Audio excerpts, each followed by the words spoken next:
Everyone thought I was the boring stepdad who paid bills and kept quiet. At my birthday party, they proved it. Divorce papers, her father's grin, her trainer boyfriend's smirk, her phone recording my humiliation. They wanted me broken. I signed the papers and left.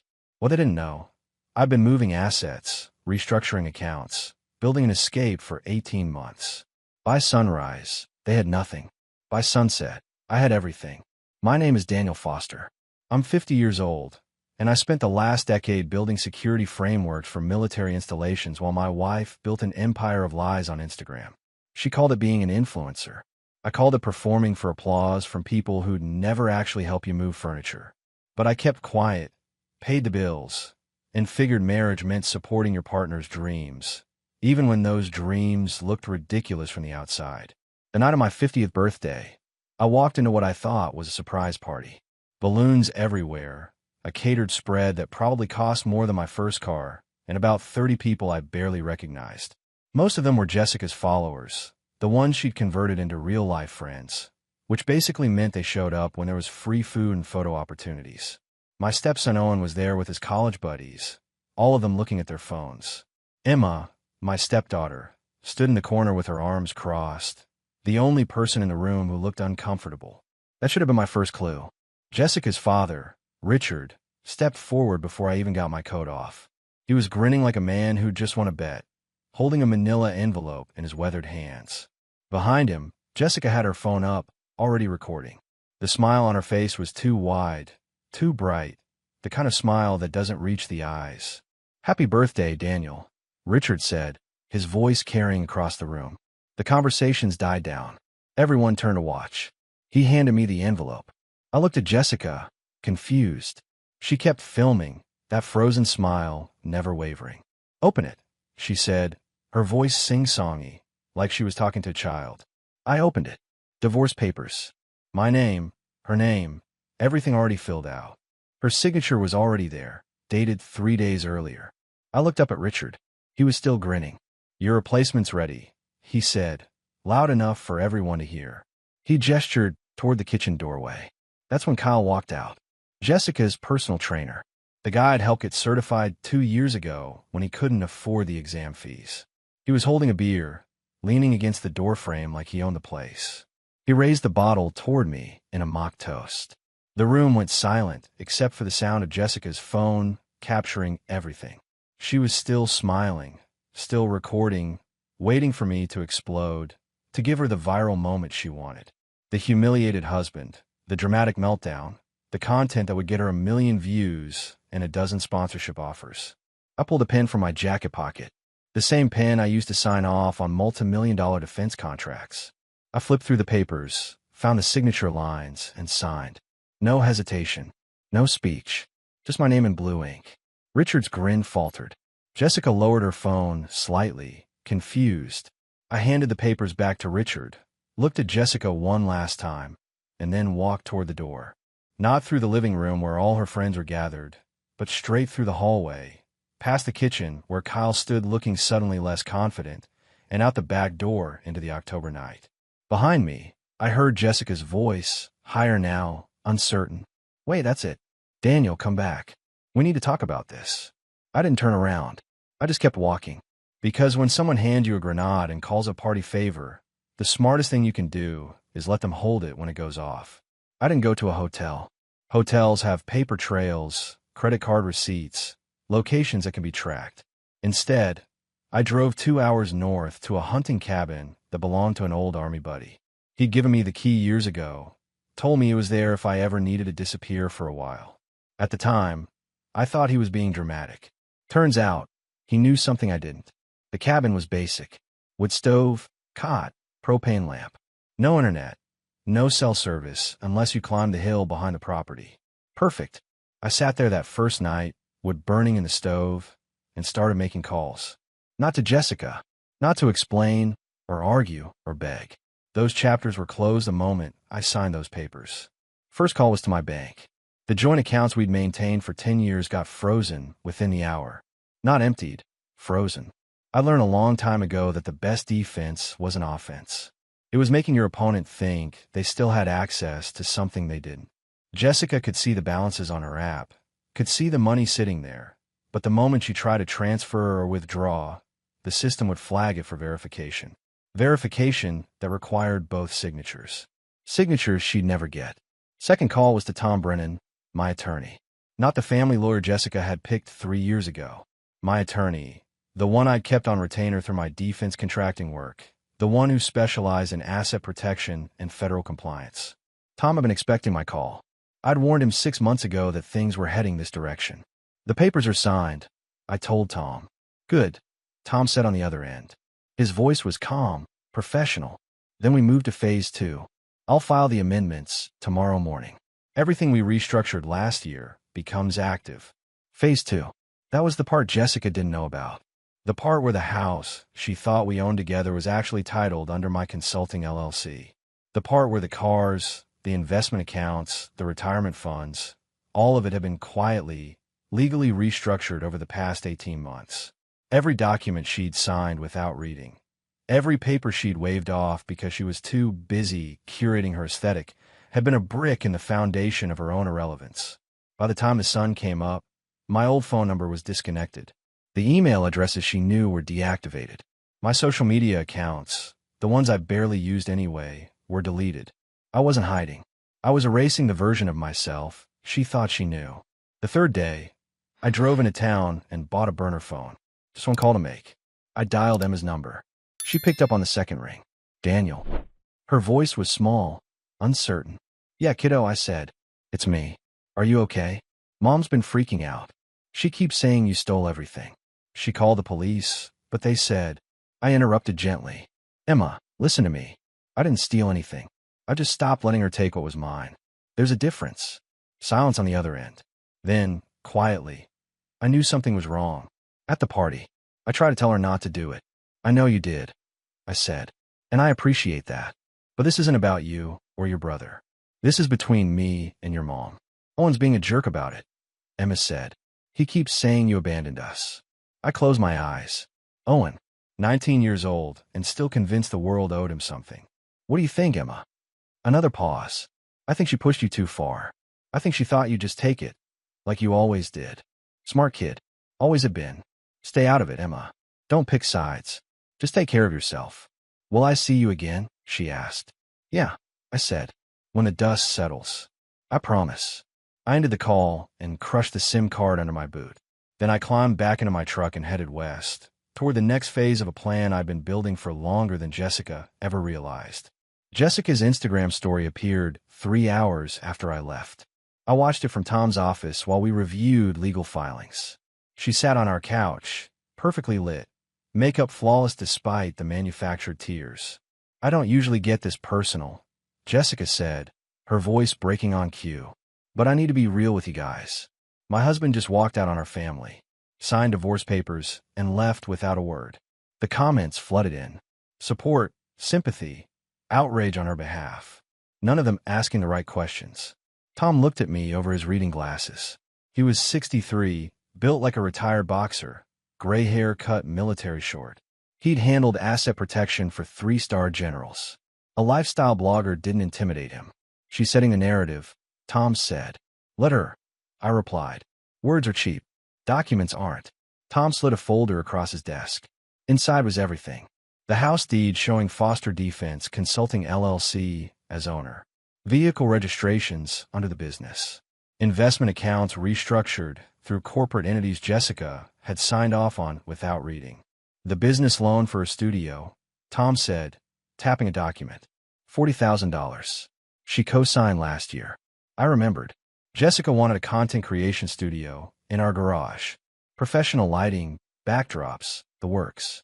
I'd suggested a business loan for better rates. She'd sign without reading. Secured against future earnings from her social media accounts, Tom continued. Since you're divorcing and the business was marital property, the debt transfers to her. No guilt. No satisfaction. Just cold logic from a man who'd been planning while she'd been posting. Her father's going to be a problem, I said. Tom smiled without warmth. Richard's credit cards are linked to a vendor account through your consulting network. We closed it this morning. He'll have an interesting conversation with Visa in 48 hours. I raised an eyebrow. I don't remember that.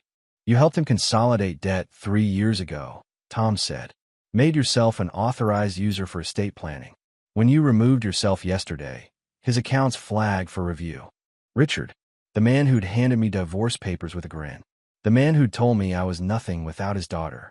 About to discover what nothing actually looked like. My burner phone buzzed. Unknown number. This is Owen. You need to come back and fix this. You're being selfish. I showed Tom. He shook his head. 19 years old, Tom said. Old enough to know better. I typed back. Your mother made her choice. I made mine. Owen's response. She said you're having a midlife crisis. That you can't handle her success. I deleted the thread.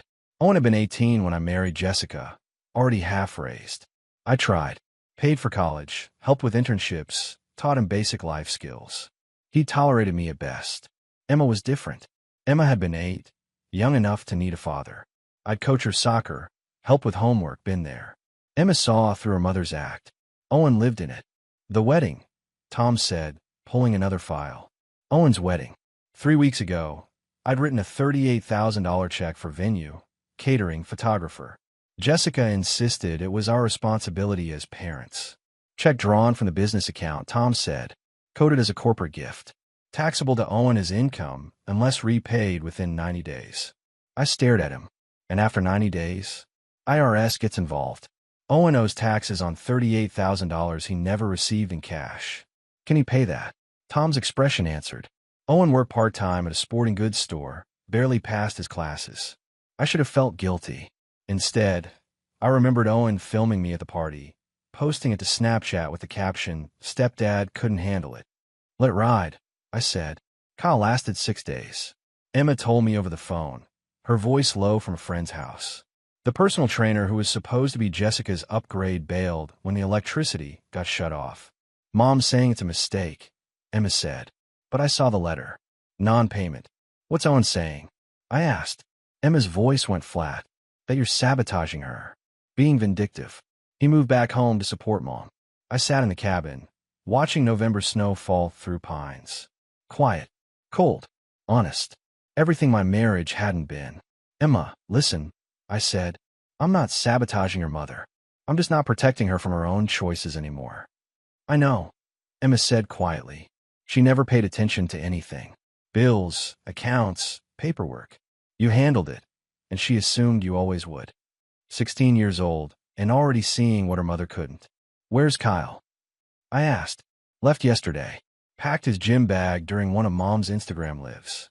You could see him in the background, walking out while she talked about manifesting abundance. I almost laughed. And Richard? Grandpa's not talking to Mom. His credit cards got canceled. He came over yelling about his credit rating. Mom tried calming him down, but he kept saying she shouldn't have trusted you with money. The irony. Richard handed me divorce papers, smiling, now angry that the same planning he'd mocked extended to his finances. Mom's planning to sell your stuff, Emma said, voice shifting. Tools, books, furniture. She says it's community property. It's not. Everything's titled to my business. She doesn't know that. She posted about a garage sale this weekend. I checked Jessica's Instagram. There it was. Photos of my workshop equipment, military memorabilia, my grandfather's woodworking tools. Moving on means letting go. Garage sale Saturday. Everything must go. Her followers ate it up, none knowing she was about to commit theft. I called Tom. She's selling my property. Tom read the post. Bold. Stupid but bold. Can we stop it? We can let her try. Saturday came. Emma texted updates. Jessica set up tables. Price tags on everything. Owen manned the cash box. At 10:15, 2 officers arrived. Professional and polite. They had a cease and desist order plus documentation proving every item was business property belonging to Foster Defense Consulting LLC. Jessica argued. Owen argued. The police only cared about documentation. Tom had provided it in triplicate. The garage sale ended. The crowd left. Jessica stood in the driveway, surrounded by property she couldn't sell, filming a tearful story about me using legal technicalities to harass her. Emma sent a photo. Jessica sitting on the garage floor, crying. Owen standing awkwardly nearby. Caption. This is getting sad. It was sad, but not for the reasons Jessica thought. That evening, Tom sent another document. Owen's wedding venue had refunded the $15,000 deposit to my business account. They'd called to confirm details, couldn't reach me. Tried Jessica. She told them the wedding was canceled due to family circumstances. Except the wedding wasn't canceled. Owen still planned to marry in December. He just didn't have a venue anymore, and the deposit was in an account he couldn't touch. He'll figure out eventually, Tom said. How long? Venue will send final notice in a week. When they don't get confirmation and payment, they'll book someone else. Owen, who filmed me signing papers for laughs. Owen, who called me selfish. Owen, about to learn actions had consequences. I should have felt guilty. Mostly I just felt tired. Tired of being the safety net for people who never appreciated it. 3 weeks after I walked out, I got a call from an old contact at the Defense Logistics Agency, Colonel Sarah Hendricks. We'd worked together on a supply chain project 5 years back. Classified stuff I couldn't talk about even now. She was direct, no nonsense, the kind of officer who didn't waste words. Daniel, she said when I picked up, I heard you're available. Word travels fast. I replied. In our world, it does. Especially when someone with your clearance level suddenly goes private. You interested in contract work? I was sitting in a diner in Montana, halfway through a stack of pancakes that actually tasted like food. The cabin had been good for disappearing, but I needed to move forward, not just hide. What kind of contract? I asked. Meridian Strategic Solutions. They're building out a new division, Federal Logistics Coordination. Department of Defense, Homeland Security, some alphabet agencies I can't name over the phone. They need someone who understands both military procurement and private sector efficiency. Your name came up. I knew Meridian. Big player in the defense contractor space, billion-dollar contracts, serious people doing serious work. Not the kind of company that hired based on favors. If they wanted me, it was because I could deliver. What's the position? Director of Operations. You be overseeing logistics frameworks for critical infrastructure projects. It's a step up from consulting. Real authority, real budget, real impact. Interested. I thought about Jessica, probably still posting stories about her journey of self-discovery while the bills piled up. Thought about Owen, scrambling to find a new wedding venue. Thought about Richard, dealing with credit card companies and blaming everyone but himself. When do they want to meet? I asked. Yesterday, Sarah said. But I can arrange next Tuesday if you can get to D.C. I'll be there. The interview was 4 hours long. 3 executives, 2 HR reps, 1 security clearance verification specialist. They asked about my military background, my consulting work, my approach to crisis management. They didn't ask about my personal life, and I didn't volunteer. The security clearance check would tell them everything anyway, including the divorce. If they had concerns, they'd raise them. They didn't. 2 days later, I got the offer. Director of Operations, Meridian Strategic Solutions. Base salary that made my consulting rate look like pocket change, plus performance bonuses, stock options, and benefits that would make a senator jealous. I accepted. By the time I signed the paperwork and started the onboarding process, it was mid-December. I'd been gone from my old life for exactly 6 weeks. In that time, I disappeared, restructured everything, and landed a position that put me in rooms with people who made decisions that affected national security. Meanwhile, according to Emma's texts, Jessica was trying to negotiate with the power company to turn the electricity back on. Owen had moved his wedding to a community center that cost a fraction of the original venue, but looked like a high school gym. And Kyle had apparently started dating one of Jessica's former friends. The same friend who'd been at the birthday party, laughing while I signed the papers. Mom's not handling it well, Emma texted. She keeps posting about betrayal and karma, but the engagement on her posts is way down. People are getting bored of the drama. I didn't respond to that. I just sent Emma my new address, my new phone number, and told her she was welcome to visit any time. She was the only one who deserved that invitation. The day I moved into my new apartment in Arlington, Virginia, I got a message from Tom. A photo attachment. It was a screenshot from Jessica's Instagram, dated that morning. She was sitting in what looked like a coffee shop. Makeup perfect despite the sad expression. Caption reading.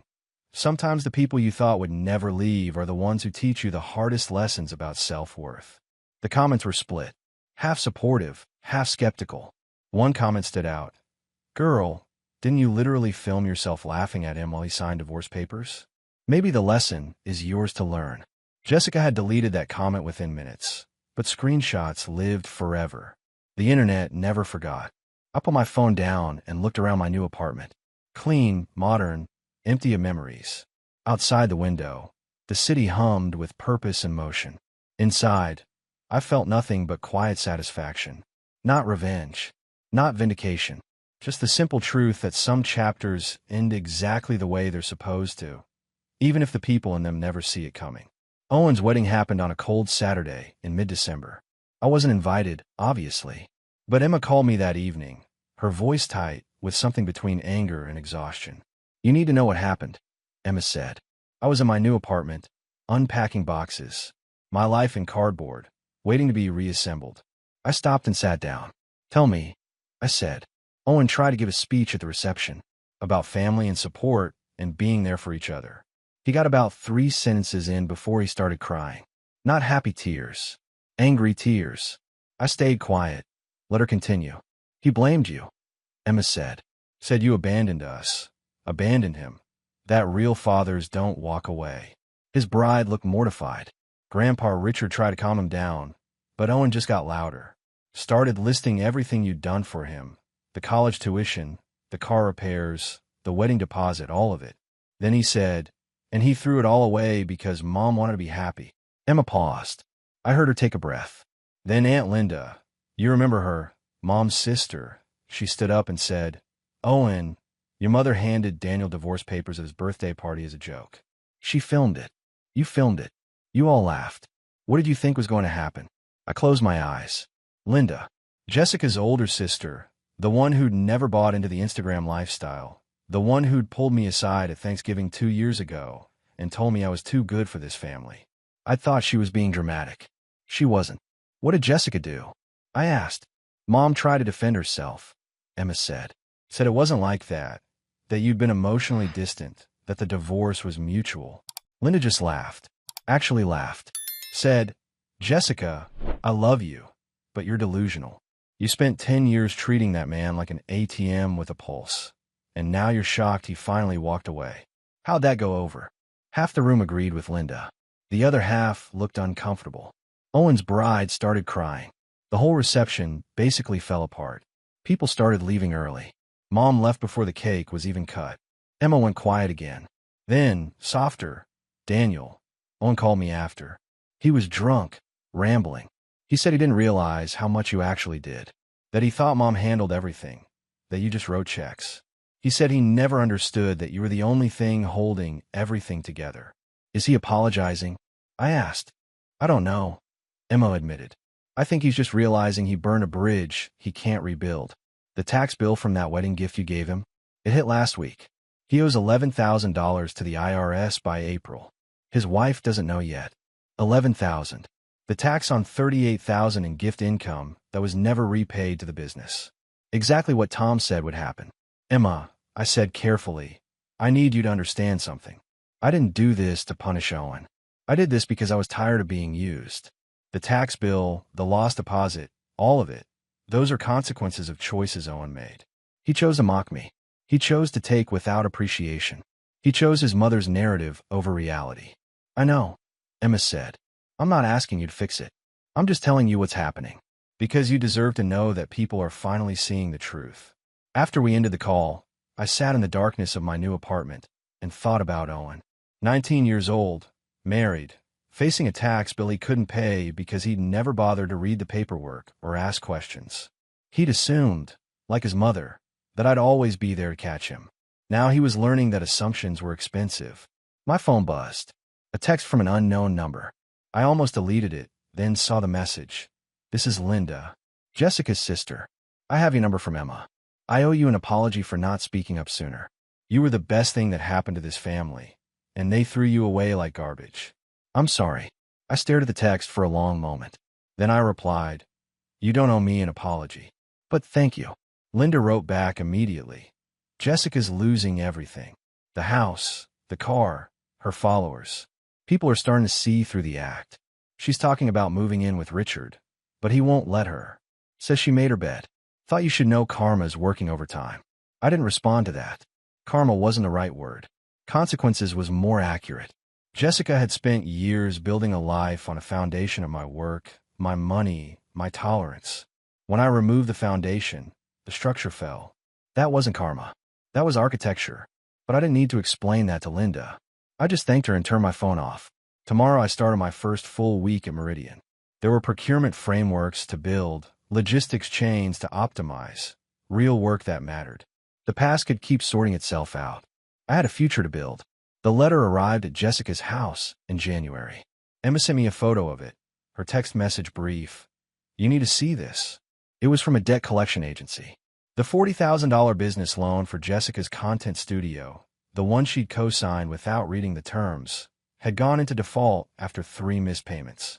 The agency was demanding full repayment within 30 days, or they'd begin legal proceedings. "Mom's freaking out," Emma texted. "She keeps saying there must be a mistake, that the loan was supposed to be joint, that you should be paying half." I was in my office at Meridian, reviewing logistics protocols for a Department of Defense contract.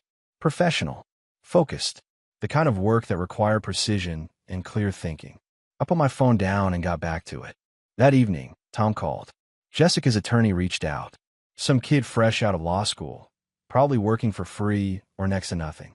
He's claiming the loan documentation is fraudulent, that Jessica didn't understand what she was signing. "She signed it in front of a notary," I said, "with witnesses," after I explained exactly what it was. "I know," Tom said. I told him that. I also told him we have video footage from the bank showing her signing the documents and audio recording of you explaining the terms. He went quiet after that. Video footage. I'd forgotten about that. Most banks recorded their loan signing sessions for liability purposes. Jessica had been so focused on her phone that day, scrolling through comments on her latest post while the loan officer walked through each page. I'd stopped twice to ask if she was paying attention. She'd waved me off both times. "What's he asking for?" I asked Tom. "Settlement. Wants you to cover half the debt. Says it's the right thing to do." "No," I said simply. "That's what I told him," Tom replied. "He threatened to take it to court." I told him to go ahead. We'd love to show a judge the footage of his client, ignoring the loan officer's explanations. He hung up. I went back to my work. 2 weeks later, Emma called instead of texting. Her voice was strained. "Mom sold her jewelry," Emma said. "The stuff Grandma left her. The pearls, the diamond earrings, everything. She got $8,000 for it. It's not nearly enough." "Where's Owen?" I asked. "Owen's dealing with his own problems. The IRS sent him another letter about the tax bill. His wife found out. She's not happy. They're fighting constantly. And Richard." Emma's laugh was bitter. "Grandpa told Mom she's on her own. Said he warned her about marrying you. Said he warned her about the divorce stunt. Said she made her bed. He's not helping. Richard, the man who'd grinned while handing me divorce papers, who'd called me nothing, who'd celebrated my humiliation, now refusing to help his own daughter because his credit was ruined and his pride was wounded." "Emma," I said carefully, "I want you to know something. None of this is your fault, and none of this is your responsibility to fix." "I know," Emma said quietly, "but it's hard watching it all fall apart. She's still my mom." "She is," I agreed. "But she's also an adult who made adult choices. You can love her and still let her face the consequences." After we hung up, I sat in my apartment thinking about Jessica, about how she'd spent 10 years building an image, a brand, a performance of success, and how quickly it had all collapsed when the foundation disappeared. She'd thought I was the scaffolding holding up her life. She'd been wrong. I'd been the entire structure. Without me, there was nothing but empty air and the long fall down. 3 days later, Jessica filed for bankruptcy. Emma sent me the court documents. Chapter 7. Complete liquidation. The house would be sold, though since it belonged to my business, she wouldn't see a penny from it. Her car was already gone. Her credit was destroyed. The lifestyle blogger who documented her perfect life for thousands of followers was now documenting her financial collapse, though she called it a journey of radical simplification. The comments on that post were brutal. People weren't buying it anymore. They could smell the desperation, the performance, the lies wrapped in spiritual language. Her follower count dropped another 2,000 in a week. I felt nothing reading those documents. No triumph, no sadness, nothing. Just a quiet certainty that Jessica had finally run out of other people's money to spend. Owen called me in late January. I almost didn't answer, but curiosity got the better of me. "Daniel," Owen said when I picked up. His voice was different, smaller, missing the cocky edge it used to have. I need to talk to you about something. Go ahead, I said. The tax bill. From the wedding money. I can't pay it. My wife and we've been trying, but it's $11,000 and we just don't have it. The IRS is threatening to garnish my wages. I waited. Didn't fill the silence. I know I messed up, Owen continued. At your birthday party, at my wedding, all of it. I was a jerk. I didn't appreciate what you did for us. I just thought it was normal, that stepdads just paid for stuff. I didn't realize you were choosing to do it. And now you're calling because you need money, I said. No, Owen said quickly. I mean, yes, I need help. But that's not why I'm calling. I'm calling because I owe you an apology. A real one. What we did to you at that party was cruel. Mom thought it would be funny, that you'd just sign and we'd all laugh, and everything would go back to normal. She didn't think you'd actually leave. She didn't think I had the spine to leave. I corrected. Owen was quiet for a moment. Yeah, that's more accurate. She thought you were trapped, that you needed us more than we needed you. She was wrong. Yeah, Owen said. She was. And I'm sorry. For filming it, for posting it, for laughing. I'm sorry. I looked out my window at the Virginia skyline. Clear day, cold, honest. Owen, I appreciate the apology, but it doesn't change anything. The tax bill is yours to handle. The consequences are yours to live with. I know, Owen said. I'm not asking you to fix it. I just wanted you to know that I get it now. Why you left. Why you did what you did. You weren't being vindictive. You were just done being used. That's right, I said. Can I ask you something? Owen's voice shifted. Did you ever actually care about us? About me and Emma? Or were we just part of the package deal with Mom? I thought about that question. About soccer practices and homework help and teaching him to drive. About late-night talks and college application essays, and the day he got his first real job. About all the moments Jessica had been too busy filming to notice. I cared, I said. But caring doesn't mean letting someone use you. And it doesn't mean you owe someone your entire life just because you helped them grow up. Owen made a sound that might have been a sob. I ruined it, didn't I? Any chance we had of staying in touch. I ruined it. You made choices, I said. Actions have consequences. You're learning that now. Is there any way to fix it? Owen asked. Between you and me? I don't know. Maybe with time. But the tax bill? That's on you. Figure it out. I hung up before he could respond. Not out of anger, but out of finality. Owen needed to learn that apologies didn't erase consequences, that regret didn't mean rescue. He'd spent 19 years watching his mother manipulate people with emotions and assumed it would work for him too. It wouldn't. Not with me. Not anymore. That night, Emma called. Owen told me he talked to you. He did, I said. He's been crying for an hour, Emma said. His wife is talking about leaving if they can't fix their finances. He's falling apart. Emma, I need you to hear me clearly, I said. Owen's problems are not your problems. They're not mine either. He made choices. He laughed at me. He mocked me. He took everything I gave and never once showed gratitude. Now he's facing consequences. That's not cruel. That's life. Emma was quiet. Then, I know. I just wish it didn't have to be this hard. It wouldn't be this hard if people had been honest from the start, I said. But they weren't. So here we are. After I hung up, I sat in the quiet of my apartment and thought about family, about how it's supposed to be built on trust and respect and mutual support, about how Jessica had built hers on performance and manipulation and assumed compliance, about how that structure was now collapsing under its own weight, taking down everyone who'd bought into the act. I'd gotten out before the collapse. Emma was getting out too, planning her escape to college. Owen and Nash were still inside, scrambling in the wreckage, finally understanding that the man they dismissed had been the only thing holding it all together. But that wasn't my problem anymore. I had a life to build, and I was building it on solid ground this time, with no performances, no lies, no foundations made of someone else's patience. Spring came to Virginia with the kind of gentle warmth that made you forget winter ever existed. I'd been at Meridian for 4 months, and the work was everything Sarah Hendricks had promised. Real authority, real impact, the kind of projects that made a difference beyond quarterly earnings reports. Colonel Hendricks stopped by my office one afternoon in March. She didn't knock, just walked in with 2 cups of coffee and set one on my desk. Good work on the infrastructure project, she said, settling into the chair across from me. DOD is impressed. They want you to lead the next phase. Appreciated, I said. Sarah studied me for a moment. You're different than you were when we worked together before. Sharper. More focused. What changed? I thought about how to answer that. I stopped carrying dead weight. She nodded slowly. The divorce. You knew. Background check flagged it. I looked into it. Your ex-wife was quite vocal on social media about her version of events. Sarah's expression didn't change.